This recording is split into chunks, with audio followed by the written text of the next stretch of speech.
Eu queria que você abrisse, por gentileza, a sua Bíblia, no Salmo 56, no versículo 8. Eu vou tomar esse texto como um ponto de partida para um trilho muito específico que eu quero construir com vocês aqui hoje. Salmo 56, 8. Eu vou ler na Nova Almeida atualizada. O texto sagrado diz assim: contaste os meus passos quando sofri perseguições. Recolhe as minhas lágrimas no teu odre. Não estão elas inscritas no teu livro?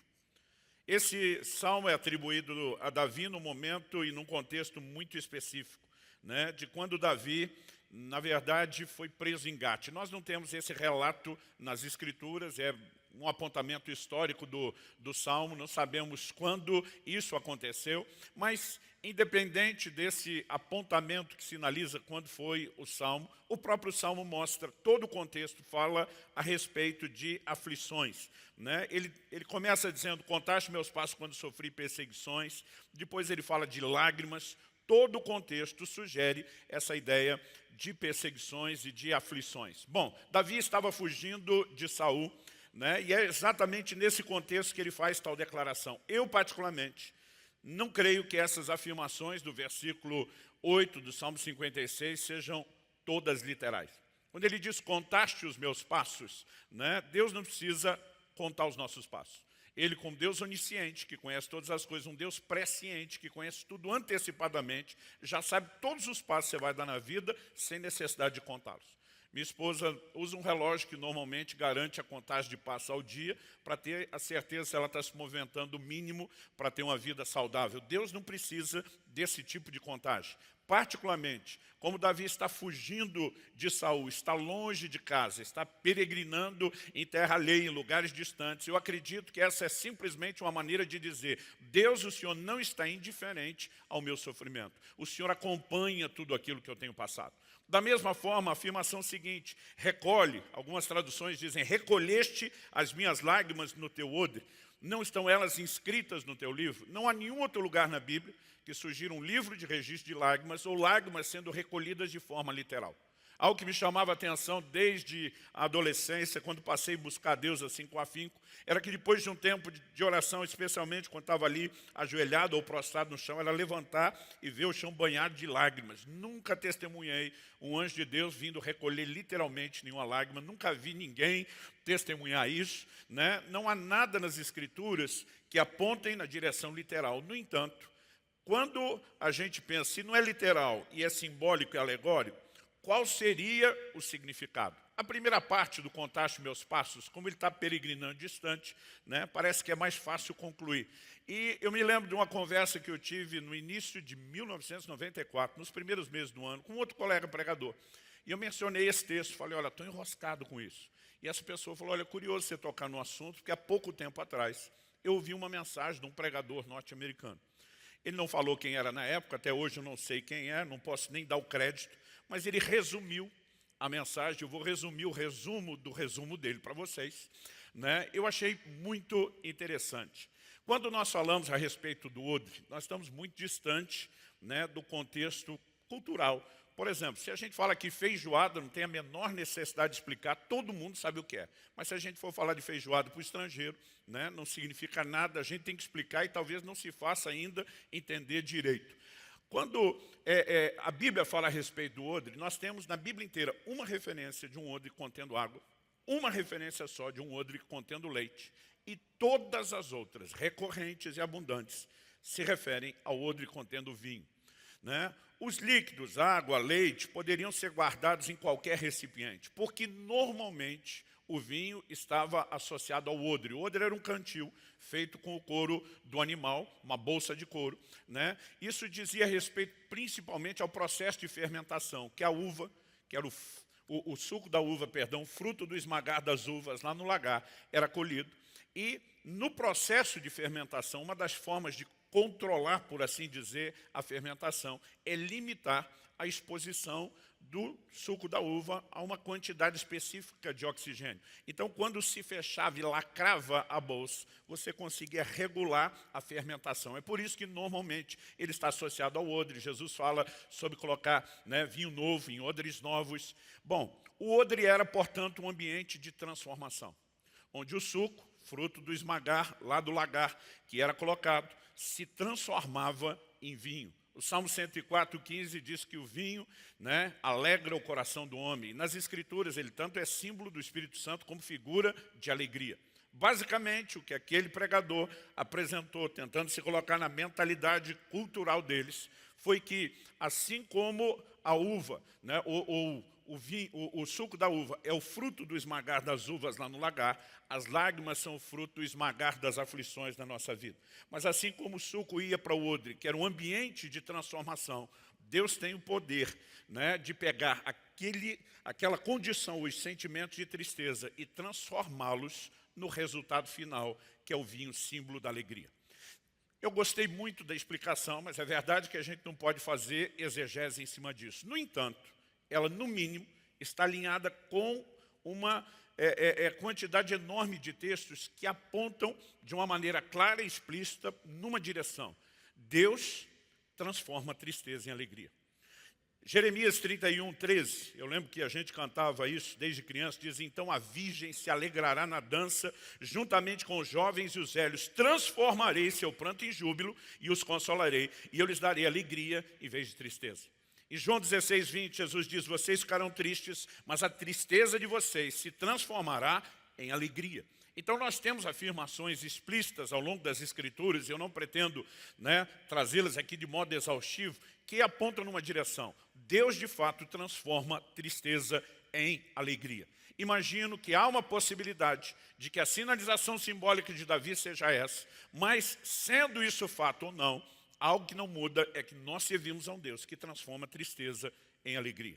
Aliás, o poder consolador do Evangelho precisa ser destacado de uma maneira muito especial no tempo em que nós vivemos. Quando Jesus se levanta em Nazaré, a cidade onde foi criado, e lê o livro, o rolo do profeta Isaías, a Bíblia diz que ele localiza uma passagem em particular, que é Isaías 61. Vou resumir aqui os versos 1 a 3. Diz: o Espírito do Senhor Deus está sobre mim, porque o Senhor me ungiu para pregar boas novas aos pobres, enviou-me a curar os quebrantados de coração. Muitas vezes nós enfatizamos muito o ministério de cura física de Jesus, e não estou dizendo que não deva, mas acabamos não enfatizando tanto essa promessa: eu vim curar quebrantados de coração, gente ferida por dentro, a consolar todos os que choram. Termina o verso 2 dizendo: no 3 ele diz: e a pôr sobre os que choram em Sião uma coroa em vez de cinzas, óleo de alegria em vez de pranto, manto de louvor em vez de espírito angustiado.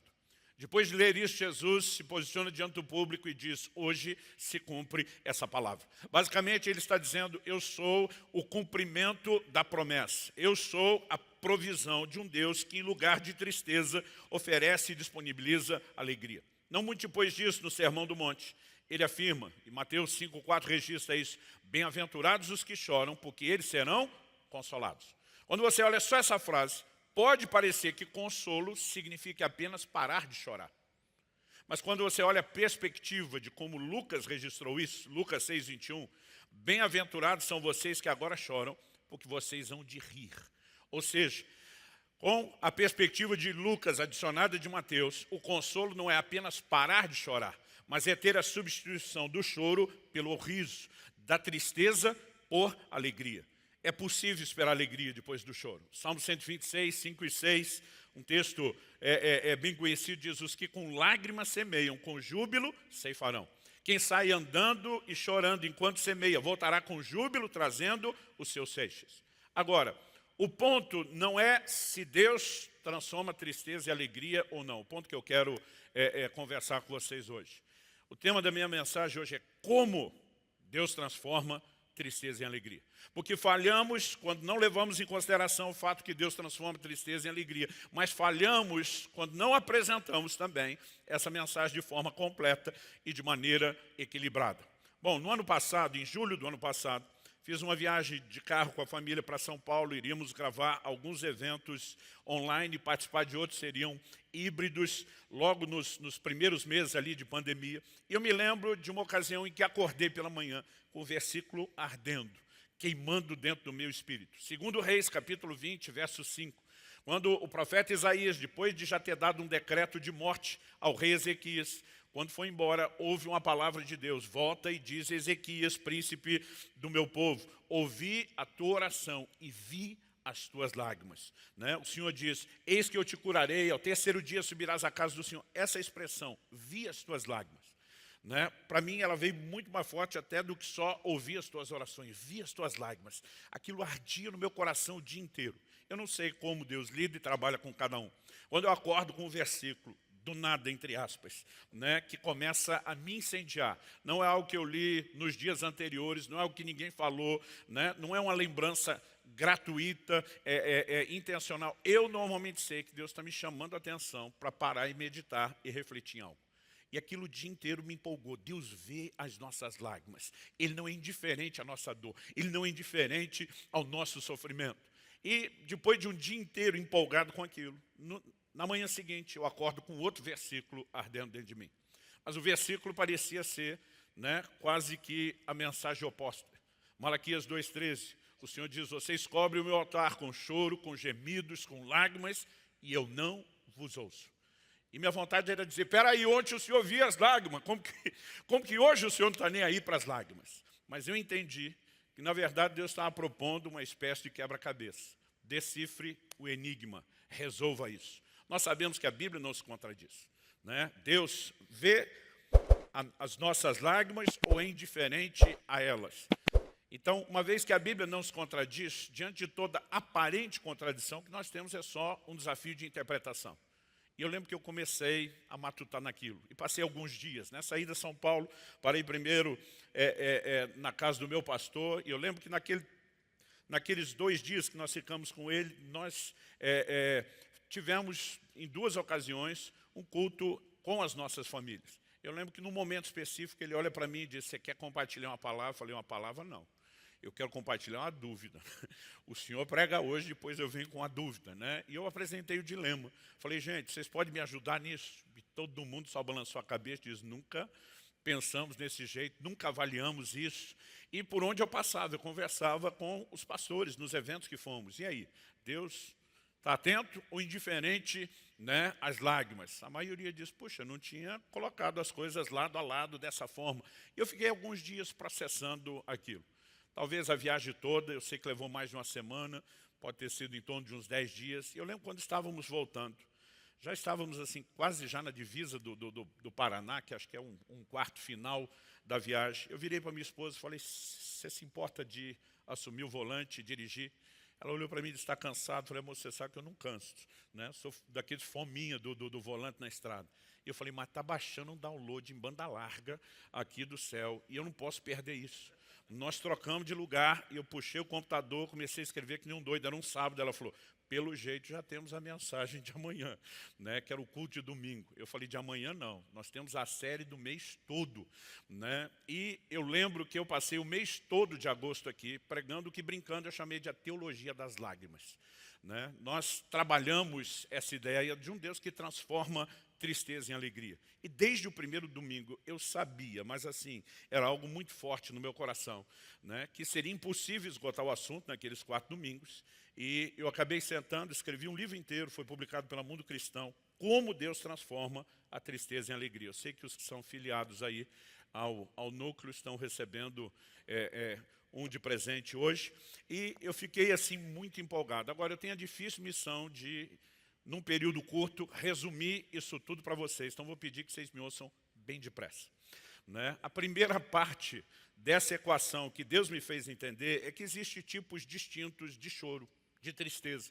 Por exemplo, em 2 Coríntios 7,10, Paulo diz que a tristeza segundo Deus produz arrependimento, né? Mas a tristeza segundo o mundo produz morte. Não são tristezas iguais. Logo, nem todo choro é igual. E a primeira coisa que Deus me fez perceber foi essa distinção dos tipos de lágrima, dos tipos de choro. Quando, por exemplo, a Bíblia fala de Deus prestando atenção ao choro, né, e daqui a pouco eu vou dar alguns exemplos desses que chamam a atenção de Deus, normalmente eles são uma linguagem de fé e de confiança. Mas normalmente, quando o assunto é Deus indiferente, isso tem a ver com um contexto de pecado onde não houve arrependimento. Por exemplo, em Malaquias 2,13, quando Deus disse: vocês cobrem o meu altar com choro, com lágrimas, com gemidos, eu não vos ouço. O versículo seguinte explica: E vocês perguntam por quê? E a resposta divina é porque o Senhor foi testemunha da aliança entre ti e a mulher da tua mocidade, com a qual tu foste desleal. Deus está dizendo, camarada, você sequer honra a aliança matrimonial e acha que só porque chorou, né, eu vou ficar com dó de você. É como se ele estivesse dizendo na linguagem nossa atual, é ruim que seu choro vai levar a algum lugar. Aliás, em alguns lugares parece que a forma como o evangelho é comunicado não fala muita coisa a respeito do sofrimento, né? Em outros, parece que a gente exagera, valoriza. Um dia uma pessoa falou, pois é, pastor, como diz a Sagrada Escritura, quem não chora não mama. Eu falei, isso aí está na Bíblia? Não, rapaz. Ele falou, tá não? Eu falei, tá não. Ele falou, mas bem que podia estar. Né? E aí você fica tentando entender o quanto daquilo é sério e o quanto é brincadeira. Mas na cabeça de alguns o choro parece quase misto. Se Deus vê as lágrimas, é só dar uma choradinha e está tudo resolvido. Nós temos vários exemplos de lágrimas que foram ignoradas. Uma delas, Gênesis 27, 38, fala sobre Esaú. Logo depois dele perder a bênção de seu pai Isaque, a Bíblia diz, levantando Esaú a voz, chorou. Gênesis só fala isso, não dá explicação. Quem explica o ocorrido é o livro de Hebreus. Em Hebreus 12, 16, a Bíblia diz, nós não podemos ser devassos, né, profanos, como Esaú, que vendeu o direito de primogenitura por um prato de lentilha. E no verso seguinte, o 17 de Hebreus 12, a Bíblia diz, pois sabeis também que, posteriormente, querendo herdar a bênção, foi rejeitado, pois não achou lugar de arrependimento, embora com lágrimas o tivesse buscado. Onde existe lágrimas sem arrependimento, você não vai ver nenhum tipo de intervenção divina. Por quê? O pecado é a causa de toda dor, sofrimento, choro e lágrimas, né? Tudo isso entra por meio da mesma porta que é o pecado. Seria muita inocência acreditarmos que o homem brincando com a causa do sofrimento pode viver sem nenhum arrependimento o consolo e a intervenção de Deus. Então, acredito que o primeiro passo é que a gente consiga distinguir não só os tipos de choro ou de tristeza, mas também, como eu vou falar daqui a pouco, os tipos distintos de alegria.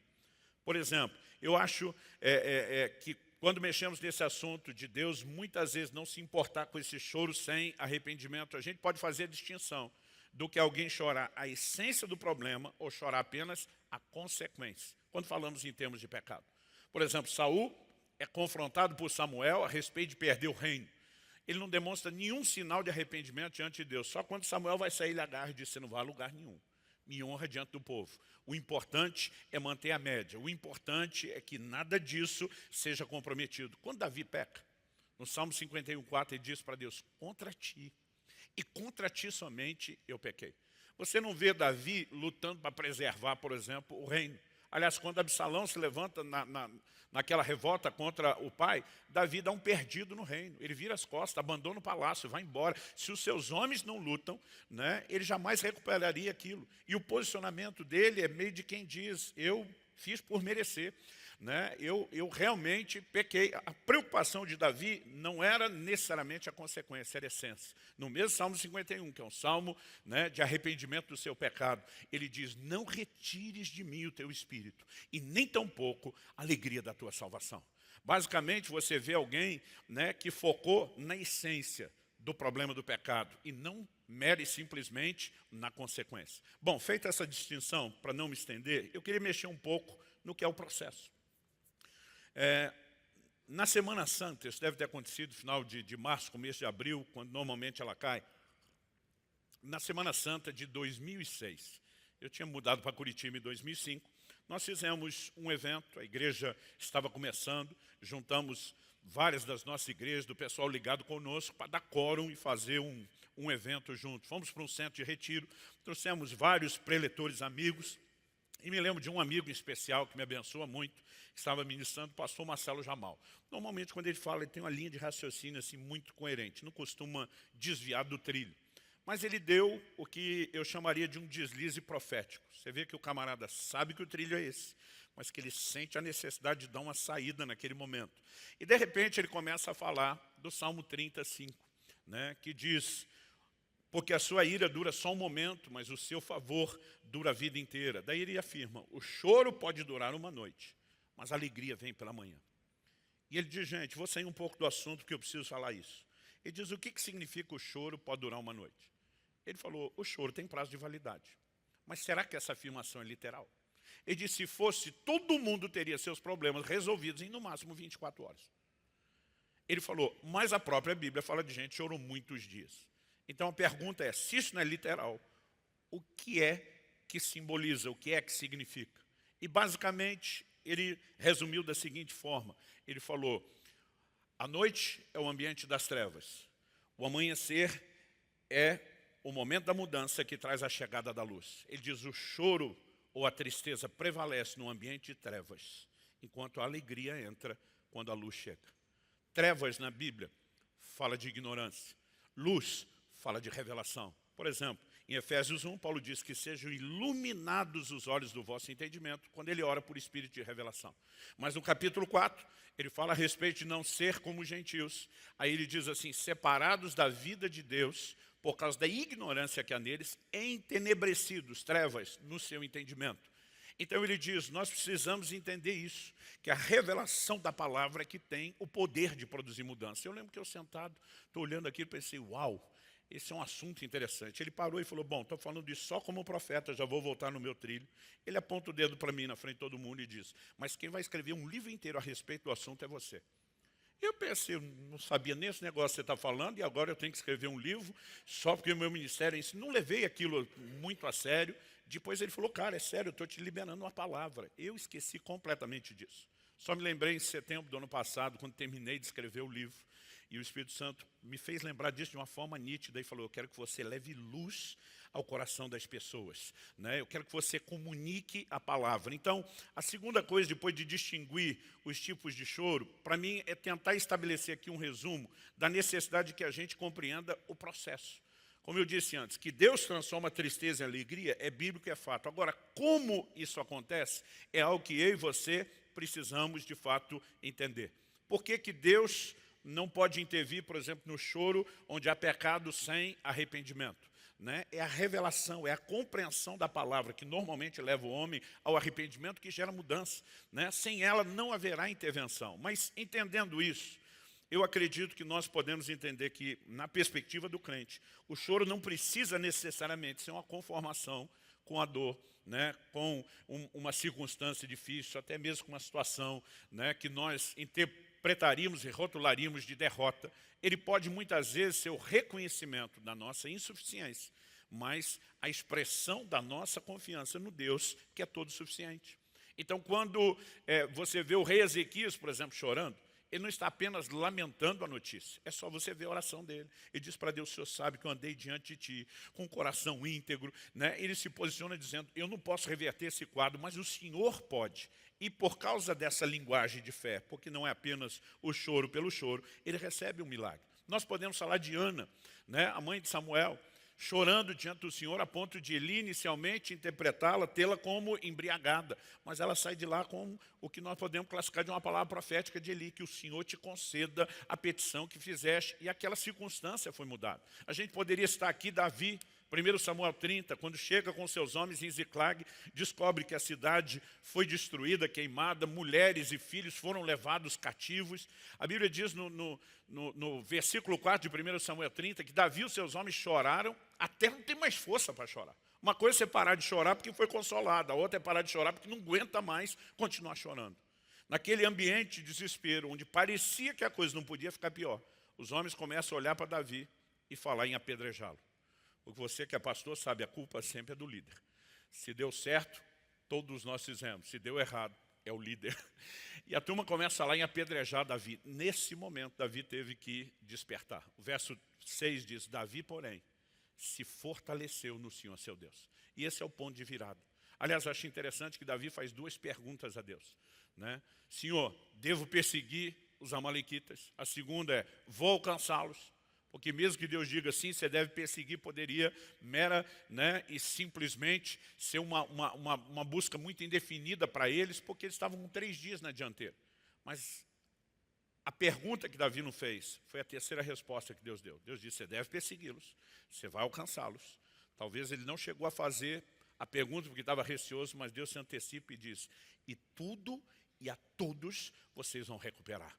Né? Aquilo poderia ser só uma missão de vingança, mas Deus está dizendo, não, haverá restituição. E o texto compartilha aquilo que Deus fez. Ou seja, nós sabemos que muitas vezes, nesse ambiente de lágrimas, nós podemos provocar mudanças nas circunstâncias.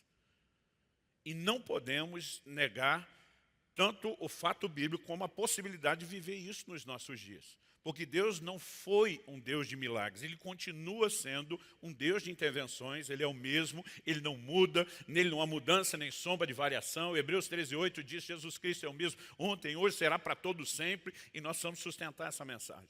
No entanto, se nós formos honestos com a Bíblia, nós não podemos dizer que a única forma de Deus mudar, né, tristeza em alegria seja apenas mudando circunstâncias. É lógico que quando muda a circunstância, Ele pode mudar aquilo que nos entristece, substituindo por algo que nos alegra. Mas se nós formos honestos, às vezes a mudança pode acontecer do lado de fora, nas circunstâncias. Ou às vezes a mudança pode acontecer do lado de dentro, independentemente das circunstâncias. E talvez o melhor exemplo que a gente possa citar diga respeito ao próprio Cristo. Eu, durante muitas vezes, recebi o questionamento: o que significa Jesus dizer lá no Getsêmani, quando ele está orando, passa de mim esse cálice? Eu digo às pessoas, olha, no ensino do próprio Jesus, cálice fala de sofrimento, né? Ele está na iminência de enfrentar a sua morte. É evidente que o assunto em questão é esse. Mas quem fala disso com clareza é o livro de Hebreus. Em Hebreus, no capítulo 5, dos versículos 7 a 9, a Bíblia diz assim: Ele, Jesus, nos dias da sua carne, logicamente isso indica não só a linha cronológica quando aconteceu, mas está destacando a humanidade de Jesus, Jesus como homem. Ele, Jesus, nos dias da sua carne, tendo oferecido, com forte clamor e lágrimas, orações e súplicas a quem o podia livrar da morte. Né? Hebreus interpreta que o clamor de Jesus dizia respeito a ser livre da morte. Como homem, ele está diante daquilo que vai passar, e diante de Deus ele diz: se tiver um plano B, se tiver um jeito de evitar isso, né? No entanto, o tempo todo Jesus está dizendo: contudo, seja feita não a minha, mas a sua vontade. Muitas vezes a gente acha que Jesus chorou. A declaração de João 11:35 é a única na Bíblia, né? Jesus chora sobre Jerusalém. Aqui a Bíblia diz que ele chorou no Getsêmani. E nesse momento que ele oferece orações com lágrimas, o texto continua e diz assim: e tendo sido ouvido por causa da sua piedade, embora sendo filho, aprendeu a obediência pelas coisas que sofreu, e tendo sido aperfeiçoado, tornou-se o autor da salvação eterna para todos os que lhe obedecem. Orou com lágrimas, foi ouvido, mas a pergunta é: Deus mudou a circunstância? Não. Onde a mudança se deu? Do lado de dentro. Eu lembro que na minha adolescência, a primeira vez que eu prestei atenção nesse versículo, que ele aprendeu obediência, eu fiquei revoltado, falei: deve ter alguma coisa errada aqui. Fui falar com meu pai, que era um estudioso da Bíblia, eu falei: como que aprendeu obediência? Ele sempre foi obediente, a Bíblia diz que ele nunca pecou. Meu pai olha para mim e diz: filho, a Bíblia não está dizendo que ele aprendeu obediência do zero. A Bíblia está sugerindo que ele aprendeu o último, o mais expressivo nível de obediência. Isso faz sentido quando você olha Filipenses 2. Subsistindo na forma de Deus, não teve ser igual a Deus como algo ao qual deveria se prender, mas esvaziou-se de si mesmo, assumiu a forma humana e como homem foi obediente até a morte. Esse é o último, mais profundo nível da obediência. E a Bíblia diz que como homem, ele aprendeu obediência. O texto diz que ele foi aperfeiçoado, né? Nós precisamos entender que nem sempre Deus vai mudar as circunstâncias. Em alguns momentos ele pode nos mudar independente das circunstâncias. Agora, não é uma coisa ou outra. Porque eu vejo alguns pregando o evangelho, parece que Deus só muda as circunstâncias. Eu vejo outros, parece que Deus muda nunca, né? Parece que Deus só nos muda. Não é um ou outro. É tanto um como o outro, né? Eu já tive circunstâncias onde orei, Deus não mudou a circunstância, Ele me mudou no meio delas. Mas tempos depois Ele acabou mudando a própria circunstância, depois de me ter mudado. Então, não é nem a questão de pode ser esse, pode ser aquele, temos que levar os dois em consideração. Às vezes Deus pode fazer até as duas coisas, mas nós precisamos enxergar as duas possibilidades para ser honesto com as Escrituras. Que Deus pode mudar a circunstância e dessa maneira mudar o nosso ânimo é indiscutível. Quando o texto que eu citei no início de João 16:20, Jesus estava falando sobre sua morte. Ele diz: em verdade lhes digo que vocês vão chorar e se lamentar, mas o mundo se alegrará. Ele estava falando de uma circunstância, sua morte. Vocês ficarão tristes, mas a tristeza de vocês se transformará em alegria. Jesus está dizendo: a circunstância vai mudar. No terceiro dia eu vou ressuscitar. E aquilo que era motivo de tristeza será substituído por motivo de alegria. Porque Deus muda circunstâncias. Mas, como eu disse, dizer que essa é a única mudança que ele efetua seria injusto, incompleto, incoerente com as Escrituras. O cântico de Abacuque 3, de 17 a 19, né, quando ele diz, ainda que a figueira não floresça, nem haja fruto na vide, que o produto da oliveira minta, que os campos não produzam mantimento, né, que nos currais não haja gado, que o rebanho seja exterminado da malhada, numa época em que toda a economia girava em torno da agropecuária. Seria como se a gente, falando em linguagem de hoje, dissesse ainda que a casa caia, que o circo pegue fogo, ou como dizia a geração de meus pais, que tudo vá para o beleléu, né? Abacuque se posiciona e diz, todavia eu me alegrarei no Senhor, exultarei no Deus da minha salvação. Ele faz os meus pés como os da costa, Ele me faz andar nos meus lugares altos. Existe alegria sobrenatural, independente de mudança circunstancial. E nós não podemos omitir esse aspecto, né, do Evangelho e essa realidade. Isso me remete aqui ao meu terceiro e último tópico da nossa construção, primeiro falando dos tipos de choro, depois a necessidade de compreender o processo, e agora é destacar não só os tipos de alegria, mas o que eu quero chamar da fonte da verdadeira alegria. Se existem tipos distintos de choro, nós temos que reconhecer que tem tipos distintos de alegria. Em João 15, 11, Jesus diz, tenho lhes dito essas coisas para que a minha alegria esteja em vocês e a alegria de vocês seja completa. Quando Jesus fala minha alegria e a alegria de vocês, Ele está destacando tipos distintos. Existe uma alegria natural e existe alegria espiritual. Por exemplo, quando Deus criou Adão, o estabeleceu lá no Éden, antes da queda, Adão está em plena comunhão com Deus, usufruindo de tudo o que pode ter no plano espiritual, 100%. Ainda assim, Deus olhou para o homem e disse, quero te dar outras alegrias. A Bíblia diz que Deus viu que o homem estava só. Ali não é só o sozinho, mas também o solitário. E decidiu lhe abençoar, né, dando-lhe uma esposa. Deus também disse, olha, vocês podem comer de todas as aves do jardim, menos naquela. Eu fico pensando, não sei se eu estou advogando aqui o time dos empolgados com a gastronomia, talvez esteja. Mas Deus podia ter feito uma única fruta, de uma única árvore, com uma única cor, cheiro e sabor, e botado todos os nutrientes que a gente precisa. Mas Deus caprichou na variedade. Ele fez todo tipo de cor, de cheiro, de sabor, né? Frutas que vêm na sua devida estação, sazonais. E Deus disse, eu quero dar outras alegrias. Nunca houve problema que o homem tivesse outras alegrias, desde que elas não concorressem com a principal, aquela que emana do Senhor. O problema é quando entra um terceiro tipo que eu vou destacar aqui, né? Que é a falsa e temporária alegria do pecado. Essa nos desconecta da fonte. Essa é a razão pela qual, quando não existe arrependimento, Deus não pode simplesmente dizer, eu te presentei com alegria, mere simplesmente por dó. Aliás, se a gente não entender esse aspecto, não faz nem sentido outras declarações da Bíblia. Tiago, por exemplo, no capítulo 4, diz, converta-se a vossa alegria em tristeza e o vosso riso em pranto. Ele vai no caminho contrário. Né? Em vez de estar dizendo que é para transformar tristeza em alegria, ele fala de transformar alegria em tristeza. Agora, qual o contexto? Pecado. Então, ele está falando da falsa alegria do pecado. Ele diz, enquanto essa alegria estiver aí e não for substituído pela tristeza, segundo Deus, produz arrependimento. Deus não pode pegar esse tipo de tristeza para te dar verdadeira alegria e não essa. Ali, Tiago já está falando de duas trocas. Mas quando a gente entende essas verdades e começamos a olhar, né, existe alegria natural, existe espiritual. Por exemplo, em setembro do ano passado, Kelly e eu, Kelly minha esposa, ficamos abobados porque entramos na adolescência. Né, nos tornamos avós. Mandei até fazer uma camiseta, você não manda em mim, você não é minha neta.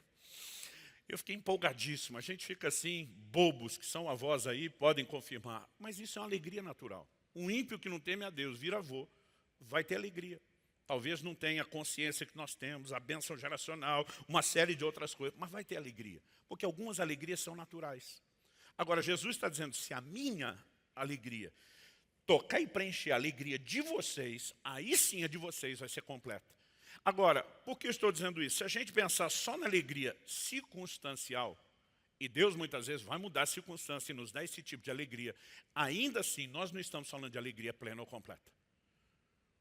O poder do Evangelho não é mere e simplesmente tocar uma pessoa enferma e trazer saúde, porque mudou a circunstância, deixar todo mundo em volta feliz. O poder do Evangelho vai muito além disso. Também toca essa área, não vamos deixar isso de lado, mas vai muito além disso. O que eu e você precisamos entender é que na vida de quem realmente conhece o Senhor e anda com Ele, a alegria não deveria ser meramente circunstancial. Em Filipenses 4,11, Paulo diz, digo isso não porque esteja necessitado, porque aprendi a viver contente em toda e qualquer situação.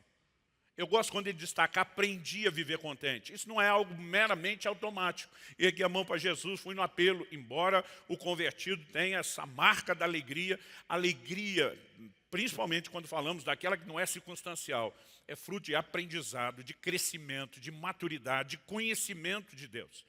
Depois de dizer isso, ele continua no verso 12 de Filipenses 4 e diz, sei o que é passar necessidade e sei também o que é ter em abundância. Aprendi o segredo de toda e qualquer circunstância, tanto de estar alimentado como de ter fome, tanto de ter em abundância como de passar necessidade. Tudo posso naquele que me fortalece. Quando ele diz aprendi o segredo, ele é muito claro qual é o segredo.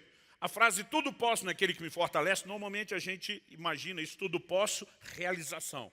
Paulo está dizendo tudo posso, eu posso aguentar o tranco, eu posso suportar qualquer coisa, não importa o que eu enfrente, minhas forças, o que sustenta o meu humor, o meu ânimo, não vem das circunstâncias, vem de Deus, vem do meu relacionamento com Ele. E aí nós estamos entrando num outro terreno. Aliás, ele inicia o capítulo 4 dizendo, regozijai-vos sempre no Senhor. Assim como Abacuque diz, eu me alegrarei no Senhor. Né? Paulo está ensinando aqueles irmãos, alegrem-se no Senhor. Se Deus mudar as circunstâncias, a gente se alegra pela mudança, mas se não mudar as circunstâncias, nós nos alegramos independentemente delas. Essa é de fato uma mensagem bíblica que precisa da minha e da sua atenção. E o camarada está falando isso.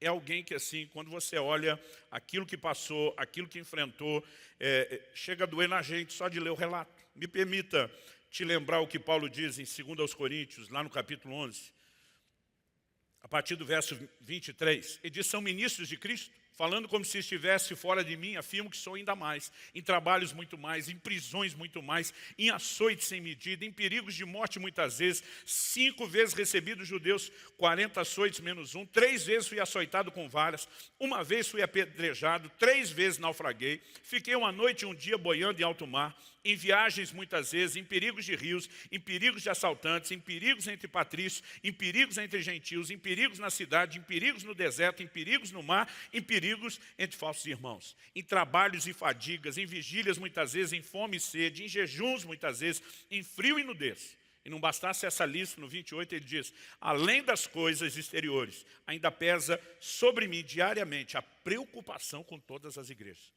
É esse cara que está dizendo, eu aprendi a viver contente em toda e qualquer situação. Meus irmãos, há algumas verdades essenciais que nós estamos deixando de lado. Por exemplo, eu tenho visto pastores que muitas vezes estão cansados, estão abatidos, estão à beira de um esgotamento. E muitas vezes a gente diz que está cansado e está trabalhando muito. Gente, mas a verdade é que normalmente o que nos cansa não é trabalhar muito. É trabalhar muito e não ver resultado. Porque quando você está trabalhando pra caramba e a coisa está bombando, você está empolgado, você tem uma energia extra. Agora, quando você trabalha muito e não vê resultado, é que a coisa começa de fato a pegar. E muitas vezes, nessa hora, nós temos uma tendência a olhar para o ministério como se ele fosse um peso, como se ele fosse um fardo. Nós muitas vezes esquecemos e ignoramos o privilégio que é. Declarações como a de Hebreus, que fala do ministério e diz, ninguém toma para si essa honra, a não ser aquele que é chamado por Deus, acabam sendo esquecidas. Às vezes a gente está quase achando que Deus acordou um dia de mau humor, disse, como eu posso azarar a vida de alguns na terra? Você vai para o ministério, você vai para o ministério, você vai para o ministério. E deixamos de lado a visão da honra que Deus comunicou. Esse camarada que enfrentou coisas no ministério, talvez você diga, a gente não tem esse ambiente de perseguição, mas perigo entre falsos irmãos continua até hoje. Esse é um dos muitos exemplos. O peso das igrejas continua até hoje. Esse camarada está dizendo, eu aprendi a viver contente em toda e qualquer situação. Além de não olhar para o ministério como se fosse algo errado ou negativo, ele está dizendo, minha fonte de alegria não é circunstancial.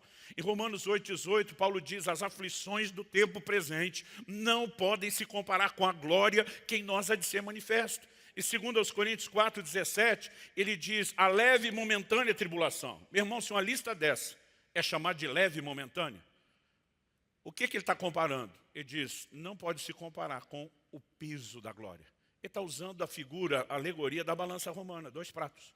Ele diz, bota num prato toda essa lista de aflições, ele falou, o prato sobe, é leve. Por quê? No outro tem peso de glória, e a glória pesa mais do que qualquer circunstância difícil, do que qualquer dificuldade que a gente enfrente. É por isso que você olha para esses apóstolos e vê que esses camaradas eram imparáveis.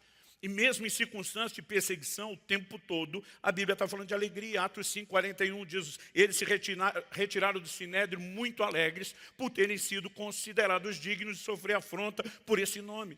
Os caras diziam, um privilégio, é uma honra sofrer por esse nome. E a gente que não passou isso tudo diz, pois é, Deus, o Senhor deve ter azarado a vida da gente, nos criando dificuldades ministeriais, porque de alguma forma parece que nós estamos perdendo o foco. Principalmente quando falamos da fonte da verdadeira alegria que é o Senhor. O Salmo 16 nos apresenta a visão muito clara. Davi diz, versos 8 e 9, tenho o Senhor sempre diante de mim, estando Ele à minha direita, não serei abalado. Ele não está dizendo que não terão circunstâncias, não haverão circunstâncias difíceis que não abalarão. Mas ele diz, porque eu tenho o Senhor diante de mim, porque Ele está ao meu lado, eu não vou ser abalado. Então ele diz, por isso, porque Deus está ao meu lado, o meu coração se alegra, o meu espírito exulta. E no verso 11, ele afirma, tu me farás ver os caminhos da vida, na tua presença, a plenitude de alegria, e à tua direita, a delícias perpetuamente. Eu e você precisamos aprender, e eu quero falar especificamente aos que estão no ministério, a não dependermos apenas dos resultados ministeriais para ter alegria. Jesus envia os discípulos para curar enfermos, expulsar demônios, esses caras voltam empolgados com o resultado. Depois você dá uma olhadinha lá em Lucas 10. Senhor, no teu nome os demônios submetem, e diz o negócio funciona, nós estamos tendo resultados. E Jesus não está desmerecendo isso. Ele mandou que eles fizessem isso, como mandou que eu e você também fizesse. Mas Jesus responde para eles, alegrai-vos antes, porque os vossos nomes estão escritos no livro da vida do Cordeiro. Jesus está dizendo o motivo maior de alegria, não é o resultado que você tem no ministério, é a sua salvação. O que Davi, no Velho Testamento, quando ele fala de alegria da salvação, eles não pensavam na redenção espiritual como eu e você falamos. Normalmente, só se usava isso num contexto específico de livramento. Mas quando Davi está dizendo, não retires de mim teu espírito, nem a alegria da tua salvação, se ele não entende tudo isso, ele está falando profeticamente. O maior motivo de alegria que eu e você jamais deveríamos perder, deixar ser ruído, não importa as circunstâncias que a gente enfrente, é a alegria da salvação. Nossos nomes estão escritos no livro da vida do Cordeiro. Meu amigo, haverá um dia onde Deus vai completar esse processo de redenção. E a Bíblia diz, Ele enxugará dos olhos toda lágrima. Esse dia ainda não chegou. Até que chegue, a Bíblia continua dizendo, alegrai-vos com os que se alegram, chorai com os que choram. Isso não significa que tem só um grupo que alegra e outro grupo que só chora. Às vezes nós vamos transitar de um grupo para outro, e rápido. Eu falei que em setembro do ano passado, a gente lá em casa ficou assim, absurdamente feliz com a chegada da nossa neta. Mas num período de 10 dias, meu sogro faleceu. E não foi só minha esposa com a perda do pai, todos nós sofremos a dor daquele momento. Né? Vivemos dois extremos. Agora, o curioso é que a tristeza de um evento não tirou a alegria do outro. A alegria de um não tirou a tristeza do outro. E chegava a ser quase confuso. Dependendo do que você lembra, né, você tinha, assim, extremos. Mas a verdade é que, independente da dor, né, que eu e você possamos enfrentar, há uma fonte sobrenatural de alegria. O Evangelho, ele vem sofrendo mutações, não é de hoje. Paulo falava desde o início a respeito de um outro evangelho sendo pregado. Eu de vez em quando brinco, falo que tem um evangelho transgênico. Né? A essência dele vem sendo mudada. E uma das coisas boas que quando eu olho décadas atrás foi a igreja descobrir que nós temos um Deus que não mudou, continua sendo um Deus de milagres, que nós precisamos de uma mensagem de fé, nós precisamos levar o povo a crer e a receber milagres, mas parece que nós migramos de um extremo onde Deus não fazia mais nada para um outro, onde parece que tem que fazer tudo que a gente quer. E se ele não fizer, nós vamos ficar emburrados, que nem a mulher de Jó, né, dizendo, amaldiçoe seu Deus e morre se não fizer o que quer.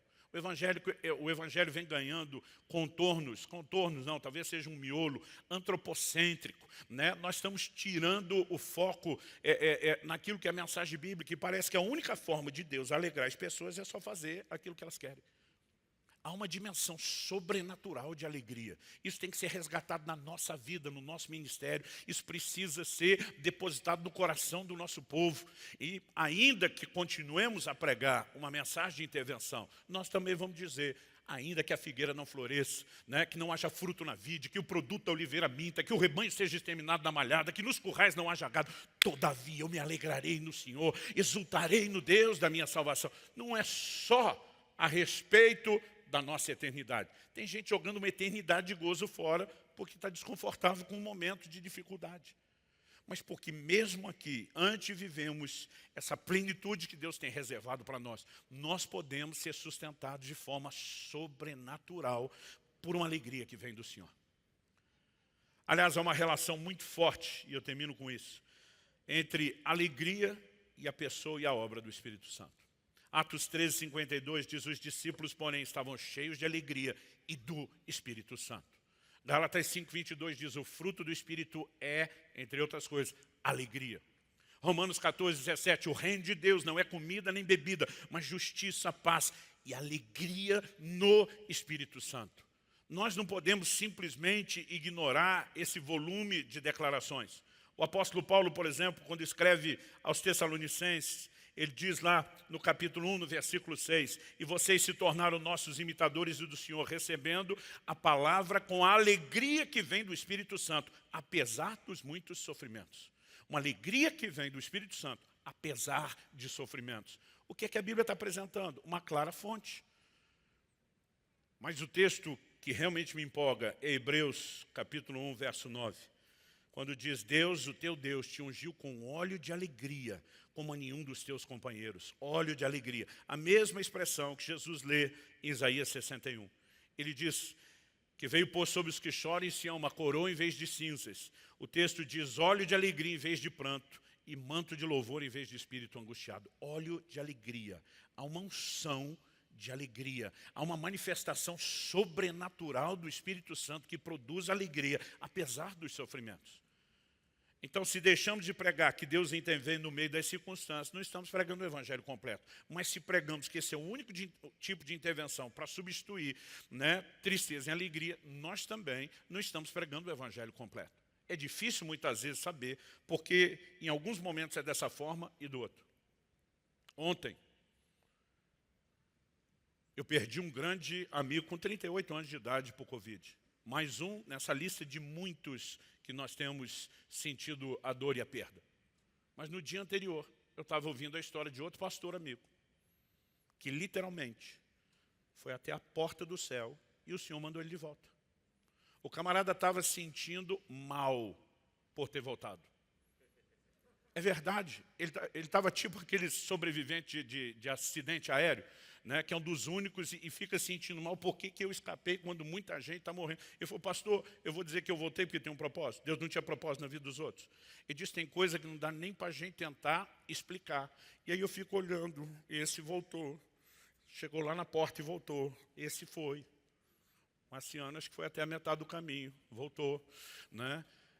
São situações que a gente não sabe explicar. Mas sabe o que foi gostoso? Foi ver a esposa desse camarada já testemunhando publicamente com a filhinha de 11 meses a sua alegria no Senhor, a despeito da dor que está enfrentando. Nós precisamos de gente cujo coração entenda que Deus está acima de qualquer suspeita. A fé se apoia no caráter de Deus.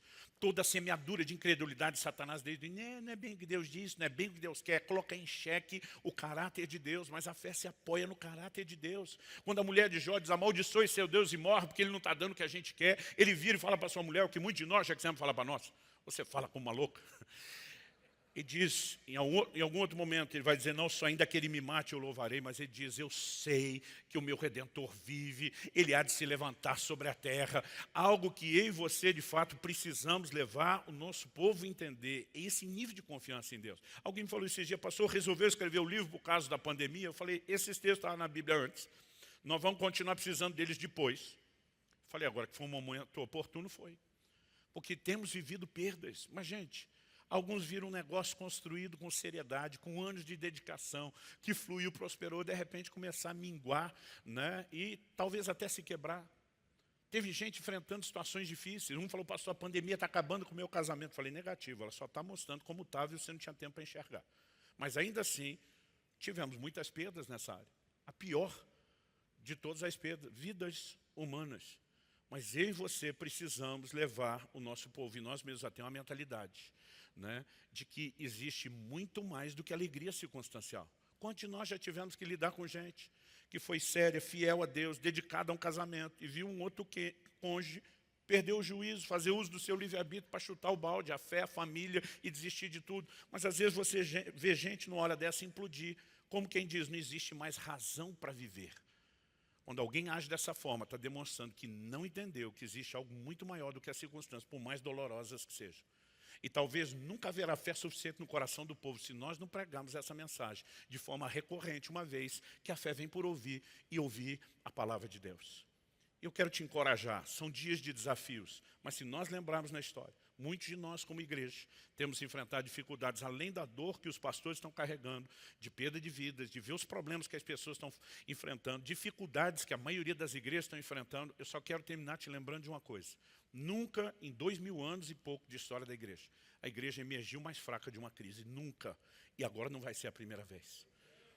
Há um futuro, há uma esperança, né? E nós não vamos nos alegrar apenas quando a coisa mudar, pela certeza de que é um Deus que nos sustenta antes e depois da mudança. Nós podemos viver alegria sobrenatural. Eu queria que você ficasse em pé para parecer que está acabando e que a gente tivesse um tempo junto de oração.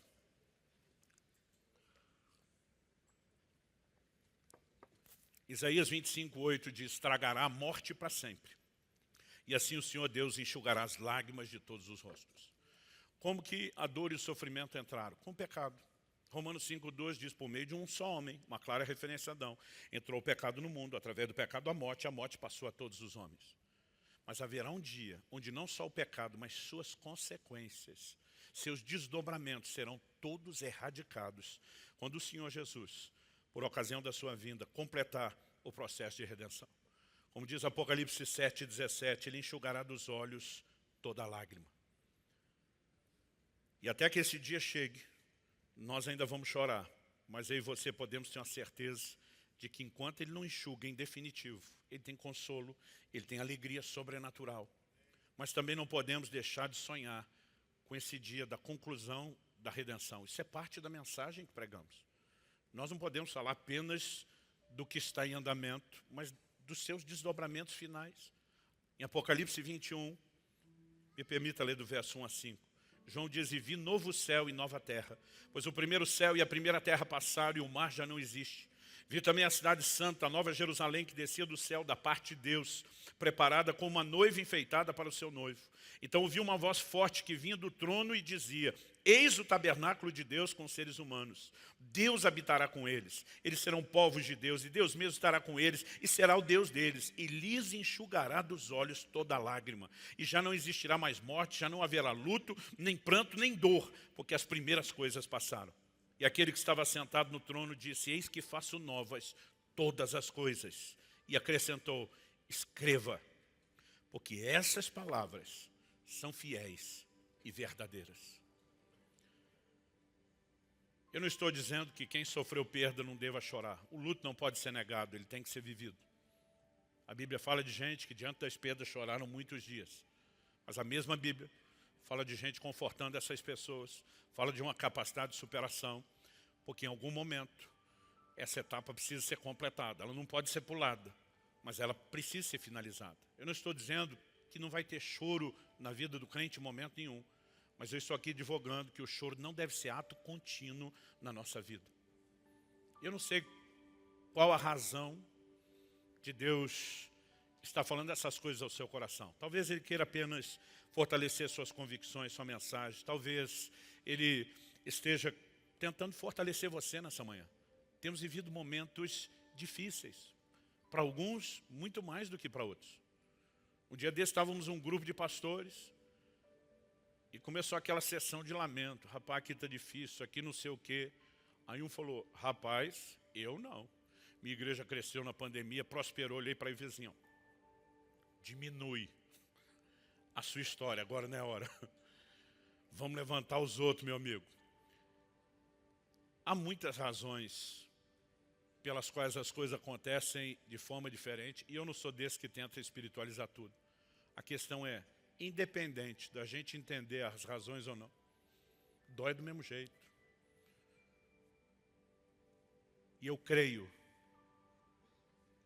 que Deus quer derramar consolo sobrenatural no meio e no seu coração. Nós precisamos voltar a viver a alegria da salvação. Eu sei que tem gente dando problema, e acredite, vai continuar assim para sempre. O próprio Jesus se aborreceu disso, olha para os discípulos e diz: até quando vos sofrerei? Se Jesus que é Jesus, eu não sei como que você lê isso, eu leio mais ou menos assim: por quanto tempo mais eu tenho que aguentar os seus cabeção? Se Jesus que é Jesus, como um homem externo a esse nível de sentimento, até quando vos sofrerei? A pergunta é: e nós? A questão não é se a gente sente isso no processo, é se isso domina a gente ou não. E nós precisamos aprender a ir ao Senhor e nos fortalecer diante dEle. E se Ele não vai mudar as circunstâncias, a gente então tem que ser aperfeiçoado diante dEle. Tudo será resolvido diante dEle. Eu creio que nessa manhã a graça de Deus sendo derramada sobre nós, a consolo sobrenatural. Deus ainda é o Deus de toda consolação. O Espírito Santo ainda é o Consolador. E falando nas palavras do profeta da antiga aliança, ainda há bálsamo em Gileade. Eu queria que você falasse com Deus por um instante, do seu jeito, da sua maneira, pedir para você ficar em pé por hábito para sinalizar que está terminando. Você ora como você achar melhor, em pé, sentado, de joelho, em voz alta, em voz baixa. Mas eu queria que você realmente orasse não só por protocolo de finalização. Eu queria que você se expusesse mesmo ao Senhor. Eu quero orar por você, mas você não precisa ouvir minha oração, você pode fazer a sua. Pai, a tua palavra foi pregada. Mas se o teu espírito não trouxer entendimento espiritual, não vivificá-la, não trouxer aquela aplicação personalizada que só o Senhor pode fazer, terá sido só um discurso. Nós oramos por mais do que isso nessa manhã. Eu coloco diante de Ti, teus servos e servas, que têm se dedicado no trabalho do avanço do Teu reino e que têm enfrentado dores pessoais, dores ministeriais. Senhor, nós não estamos aqui para dizer que isso não vai se repetir nem acontecer, mas estamos aqui para nos lembrar que independente das circunstâncias que enfrentemos, existe alegria sobrenatural, não só a alegria da salvação, existe o fortalecimento que vem do Senhor. E nessa hora nós clamamos: estende a tua mão, manifesta a tua graça, libera o poder do teu Espírito Santo sobre a vida de cada um de nós. Nós queremos viver a alegria completa. Alegria que emana do Senhor, alegria que preenche, supera e vai além de qualquer alegria humana ou natural. Mesmo a alegria da salvação. Parece que muitas vezes vivemos pregando o evangelho da salvação e deixamos de nos regozijar nisso. Pai, nós oramos por um resgate dessa consciência, dessa visão, desse entendimento. Sopra sobre nós nessa manhã. Estende a tua mão. Fortalece cada um dos meus irmãos e irmãs. Eu oro por cada família aqui representada por cada um deles. Eu oro por cada igreja local representada por cada um deles. Nós oramos por dias, ó Deus, onde ainda que haja tanta dificuldade do lado de fora, possamos viver esse sopro, essa manifestação poderosa, gloriosa, sobrenatural do céu nas nossas vidas. Em nome de Jesus. Em nome de Jesus. E para a glória de Deus. Que mesmo depois dessa reunião terminar, que aquilo que o Senhor começou a fazer e a falar se estenda, se aprofunde. É o nosso clamor em nome de Jesus. Em nome de Jesus. Amém. Amém. Glória a Deus, glória a Jesus.